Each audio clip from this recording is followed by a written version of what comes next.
Hello and welcome to episode 49 of Youth Squad Prospects 4 with Morecambe. And today I'm going to be going through the season that I've already played that is on screen right now in Postcom and the pre-season of the following season, which hopefully will be our last. For you guys that haven't watched the live streams, I'll leave you with the squad report of how the team is looking like at the moment, so you don't get lost on the new players. A lot has changed in this club, so let's get into it. Squad report time, October 2025.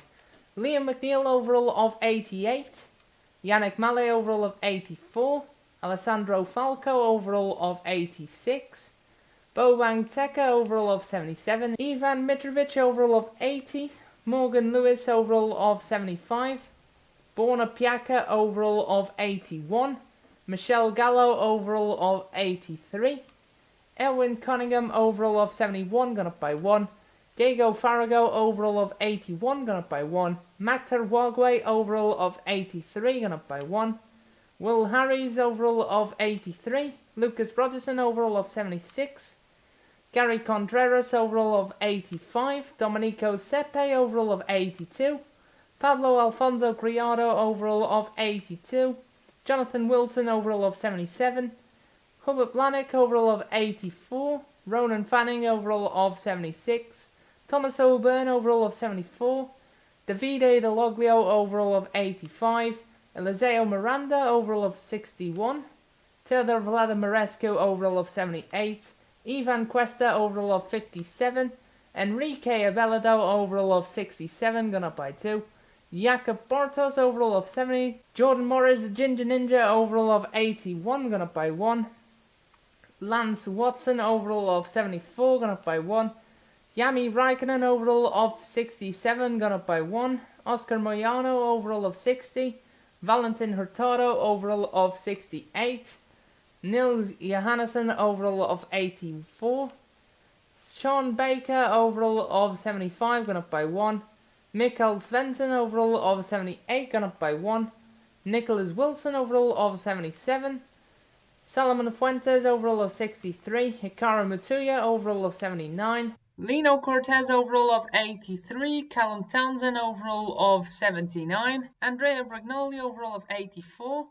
Dominic Baker overall of 78, gone up by 2, Ludwig Tello overall of 83, Carlos Suarez overall of 86, Unai Nieto Herrero overall of 82, Deshable Mihilchea overall of 78, gone up by 1, Valentin Soria overall of 68, Philip Erskard overall of 79, been training him a lot, Hugo Azevedo, the hero of the FA Cup, 78 overall, and finally the scout future star Stefan de Fresne overall of 87.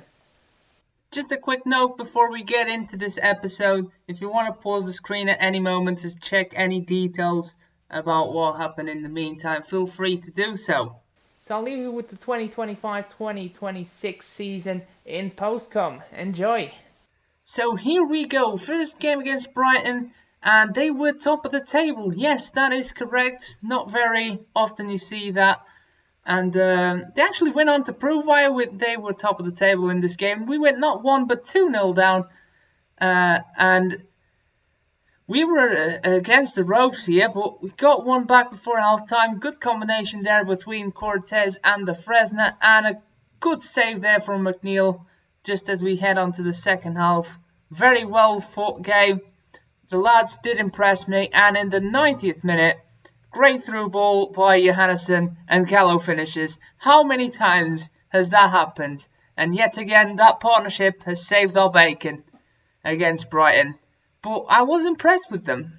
I was impressed with their performance, as you can see. The replay, such a nice ball, the right way on it. Next up, let's move on to the Champions League. And we were about to face Red Bull Salzburg. We had already played a couple of games on the streams.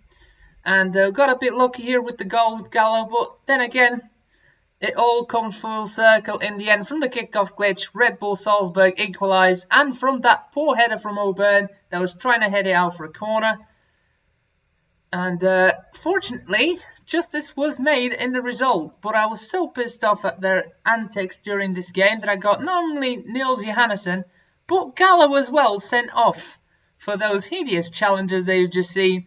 I was taking my frustrations out on the game, and the best they could create was this chance. I mean, it just really shows how poor Red Bull Salzburg were. They didn't even deserve to be in that game, but now we were at our own backyard. We were with our own set of fair rules, I'd say. Mitrovic could run here on the wing, and easy finish for Dominic Baker. We were controlling in the first half. The Fresno with a good ball in, combination with Tello. Great goal. Unfortunately, I did not get to keep a clean sheet because I sold Lewis in this one, and Salzburg got the only goal of their game. And I decided to play Spurs in the Premier League next. Don't know really why I did that, but it was a good eye-opener for not a very good experience, you'd say. First goal for Tottenham here, just one of them first touch pass moves, and then the classic kickoff glitch that you've already seen completely ruin our day. After that, it just went from bad to worse. Benedeschi gets a third here. And finally, to put us out of our misery, Julian Brandt with another banger. But we did get a consolation, fortunately. Jordan Pickford with an atrocious rush out of the net. Don't even know why he went for that ball. Gives Wagway an absolute gift. And moving on to the resulting transfers, I went in to check and I found that George Allen went to Red Bull Leipzig of all clubs for over 100 million. Now he is 89, maybe 90 overall. And for our resulting transfers, the biggest one is on screen right now. Davide Deloglio, after that miss in the Community Shield final, never coming back off to Barcelona. Watson went to West Brom. And with that money, I decided to bring legends back. Christophe Chevalier, Gabriele Ferrari, Harvey Harris, and we also signed Redendon on a pre-contract. But the best signing is Wilson, a Scottish right-winger from West Ham, who have a stunning side in this save. Griffiths, Clark and Dangbo are back as well. Fortuny was a great centre-back that I picked up. And finally, we also brought back Ian Murphy and Tibor Kistley. I decided to follow a very specific motto for the trans, especially trying to sign players that we're not going to face for sure in the future. And there's the tournament tree for the knockout stage. Our next opponent is Monaco. And they were victims of one of the best team plays I've ever produced this FIFA. Wilson, the new signing, puts in a brilliant cross. And our Italian superstar does the business for us. Nice little tiny header. And he actually had involved himself in the build-up play as well. Now you're going to see how good of a cross that is. You can't really place it any better. It's very hard for a defender to clear that one away if he's not in position, and that was the case. Unfortunately, in this one, I just brought the keeper out for no reason, and AS Monaco were back in it. And it seemed like our luck was never going to come. And as soon as we thought we couldn't get any worse, we end up finding this goal. What a strike. Gallo, once again, the difference maker. He is our little game breaker, to be honest. He is so good. Doing the business. Wilson with another assist. Very impressed with him. This time, Baker gets a goal. And AS Monaco decided to join the fun. 3-2. And we did have the last laugh here with the kickoff glitch. Wilson, yet again, the delivery man, but this time he didn't get an assist because it was an own goal. It ended 4-2, and what a cracking game of football. Off to the second leg we were, and we knew this would be promising. First off, first chance of the game really. Brignoli steams forward. What a ball that is to the far post. Monaco were not backing down either though. Great goal from the corner, clean as you like.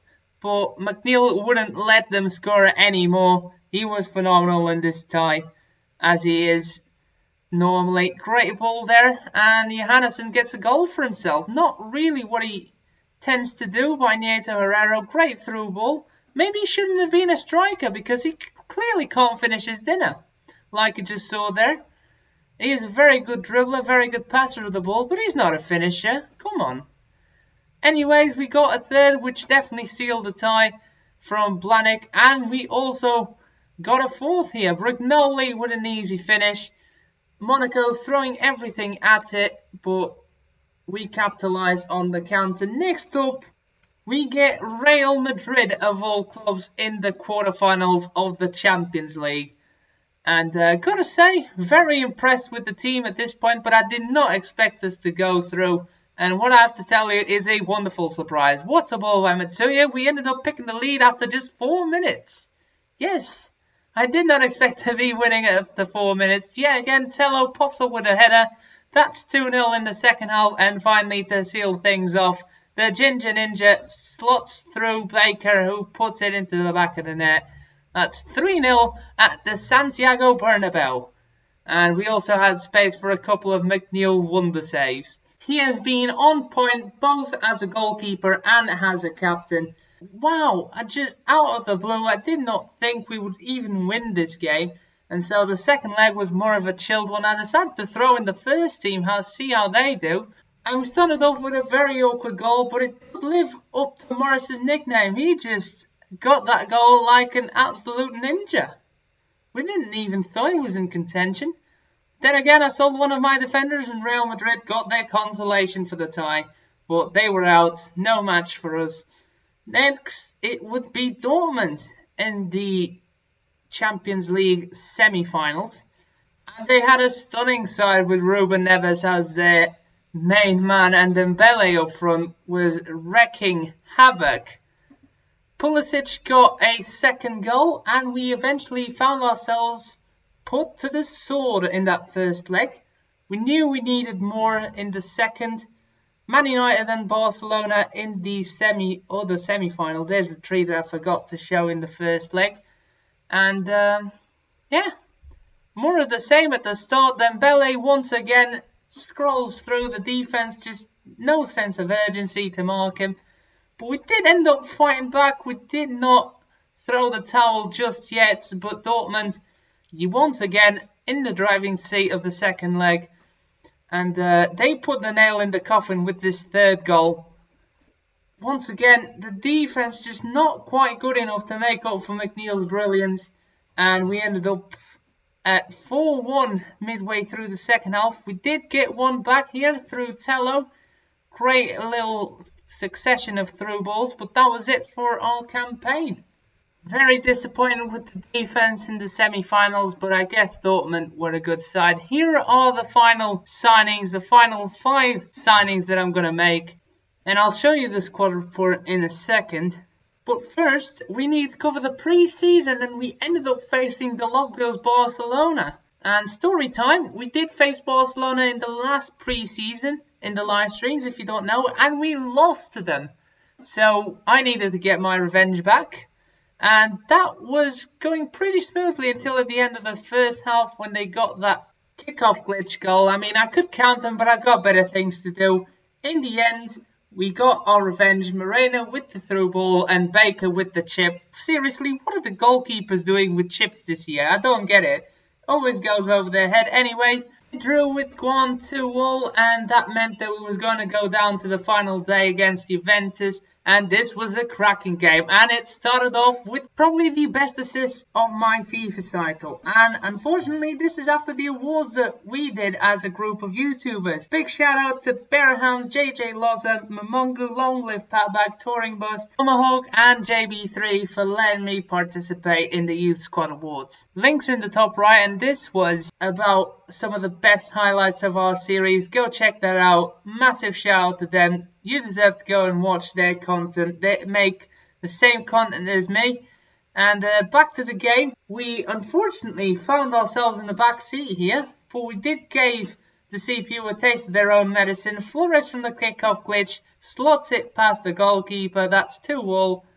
Juventus got another one through Patrick Schick. This was a cracking game, by the way. I wish this would have been live streamed or something, but we did end up getting one straight back. Moreno with the volley this time, not the assist. Once again, Moreno, amazing signing, could not praise him more for this performance. Tello got the 4th, and to seal it, Harris got the 5th from the corner. What a game of football. And since we had no meaningful matchups in the knockout rounds, I just decided to sim them. We beat Hebe 4-0 and we beat Real Madrid 5-4 on penalties. And now it is time for the squad report. Now, I'm not going to go through the squad report. If you want to see it in detail, pause the screen at any time. Here's how the team is doing. But I want to tell you guys a couple of things. First, sorry for taking so much time in uploading this. I'll try and finish both series before FIFA 20 comes out. I'm not sure if I'm going to carry on doing videos. I still need to see how things will work this year because I'm going to university. The Parma live streams will be finished. I'll do the final season in live streams. But this one, if you did enjoy the video, let me know if you want this kind of video to be the finale or should I just do it live as well. I want to finish it at 50, honestly, if we do this kind of video. So, here's my case for it. I hope you enjoy it. Got a few new faces. Hope you enjoy the new squad. They are so ready for the Premier League. I've already played until January. So, I want to see how the team is going to hold up and what are you guys' expectations for this season? Let me know. Any predictions on how the points tally will be? Any Champions League finalists that we're going to face? Or if we're just going to fall short? Let me know your predictions for the end of this series. I'd be very interested. And that will be it for this episode. I hope you have enjoyed it. I'm going to see you all guys next time. And until then, have a good one. Bye-bye.